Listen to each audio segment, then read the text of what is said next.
여러분 안녕하세요. 묵쌤의 인문학TV입니다. 요즘 윤석열 대통령 당선인이 국무총리에 한덕수 전 총리를 지명했는데요. 인사가 만사라는 말이 있습니다. 새로운 정부의 성패도 역시 어떤 사람을 뽑아서 쓰느냐에 달려 있습니다. 그래서 오늘은 국사무쌍이라는 성어를 생각해 보려고 합니다. 먼저 한자 풀이입니다.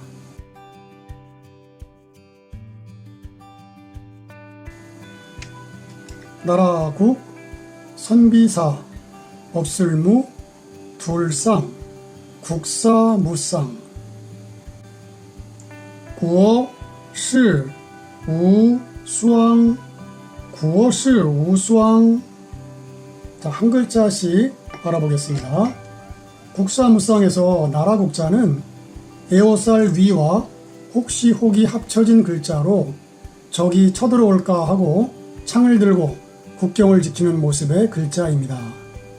용예를 보면 나라를 기울게 하는 여자 경국지세, 경제의 본말인 경국제세, 나라에 충성하는 진충보국 등이 있으며 간체자는 안에 구수록을 넣어 한자로 씁니다. 다음은 국사무쌍의 선비사인데요. 본래 사자는 허리에 차고 다니는 무기를 나타낸 한자입니다.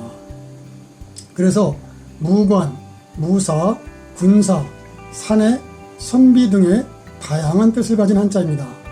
선비사자가 나온 김에 짚고 넘어갈 문제가 하나 있습니다.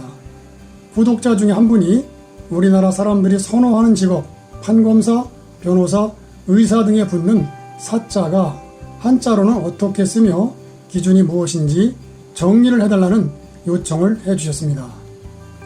이 단어들은 근세에 새로 만들어진 어휘들입니다. 그러면 이런 어휘들은 누구에 의해 만들어졌을까 하는 의문이 듭니다. 한자가 처음 중국에서 만들어져 우리나라를 거친 후 일본에 전해진 것은 누구나 아는 사실입니다. 그러나 서양 과학 기술 문명을 먼저 받아들인 나라는 일본입니다. 그들이 서양 학술 서적을 먼저 번역하면서 일본 학자들의 시각으로 한자를 선택하면서 많은 신생 한자어들이 생겨난 것입니다. 오늘 다루는 사자 직업을 번역한 것도 일본인들이 사용했던 한자어를 우리가 쓰고 있는 것입니다. 그럼 하나하나 알아보겠습니다. 우선 일사자 쓰는 직업입니다. 판사, 검사, 도지사 등인데요.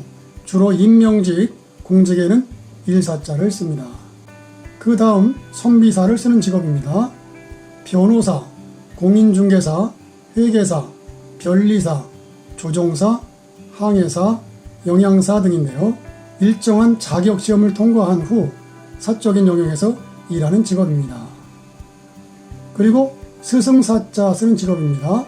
의사, 한의사, 목사, 간호사, 교사, 이발사, 미용사, 요리사 등이 있는데요.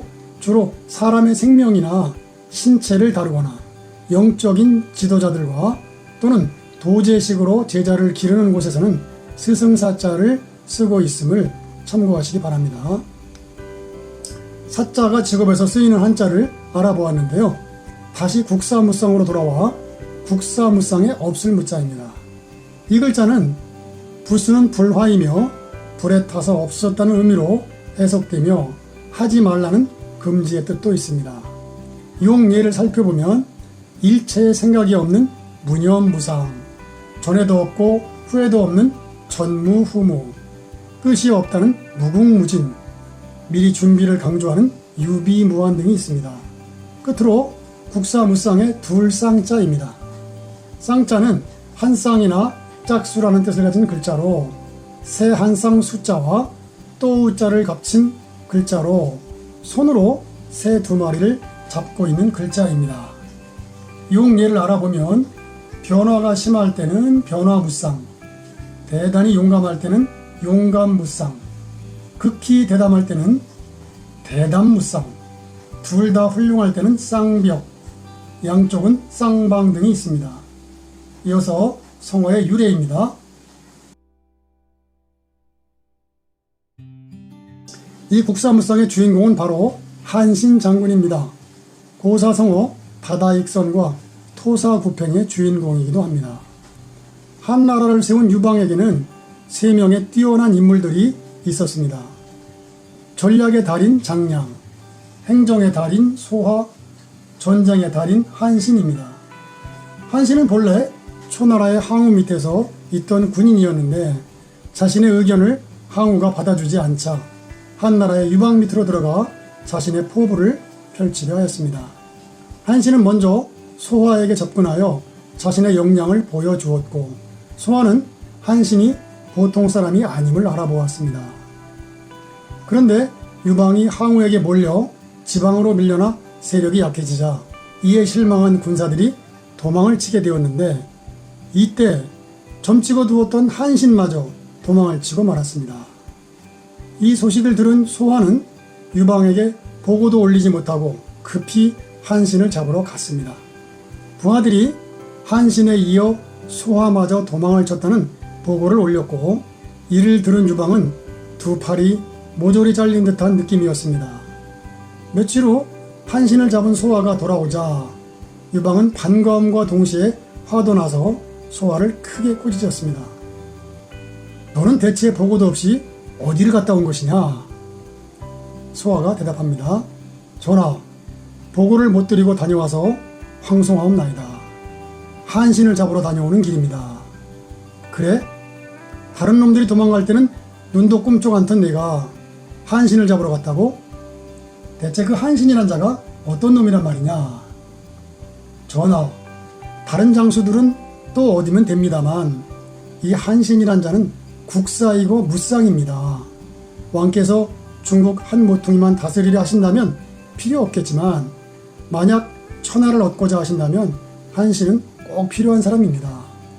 이 말을 들은 유방이 마침내 한신을 대장군으로 삼고 일체의 전쟁을 그에게 맡기자 그는 백전백승하며 한나라의 통일에 큰 공을 세운 장군이 되었습니다. 여기서 말한 국사란 나라에서 가장 뛰어난 사람을 뜻하는 말이고 무쌍이란 말 역시 둘도 없이 뛰어난 인물이란 말입니다. 여기서 유래하여 국사무쌍이라는 말이 생긴 것입니다. 아무쪼록 새로운 정부도 국사무쌍 같은 좋은 인재를 찾아내어 성공하기를 국민의 한 사람으로서 간절히 바라면서 마치겠습니다. 감사합니다.